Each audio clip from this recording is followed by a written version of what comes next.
सलाम त्या प्रत्येक हाऊसवाईफला जी सतत काम करत असते, दिवसभर काम करत असते. आज एक वर्किंग वुमन म्हणून मी हे कबूल करते, की त्यांचा जॉब खरंच डिफिकल्ट असतो. हाऊसवाईफ हे खरं तर जगातलं एक असं काम आहे, ज्याला रविवार नसतो, सुट्टी नसते, पगार नसतो, प्रमोशन नसतं, ॲप्रिशिएशन नसतं आणि रिटायरमेंटही नसते. हाऊसवाईफ म्हणजे घरात सगळ्यात आधी उठायचं आणि सगळ्यात शेवटी झोपायचं. घर, पाहुणे, स्वयंपाक, किराणा, मुलं, मोठी लोकं सगळ्यांची काळजी घ्यायची आणि ह्या सगळ्यांसाठी प्लॅनिंग करायचं. हे खरं तर कुठल्याही जॉब डिस्क्रिप्शनमध्ये लिहिलेलं नसतं, पण प्रत्येक हाऊसवाईफ हे करत असते. न थकता करत असते. त्यांच्या कामाचं कुणीही अप्रायझल देत नाही, कुणी कौतुक करत नाही, त्यांना बोनसही मिळत नाही. तरीही त्या रोज हसत ह्या सगळ्या गोष्टी करतात, कुठलीही अपेक्षा न ठेवता.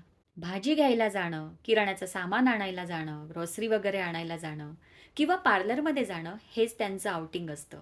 रेग्युलर आउटिंग असतं. कितीही थकवा असला तरी रोज सकाळी आपल्या कुटुंबासाठी त्या उठतात, हसत उठतात आणि कामाला लागतात.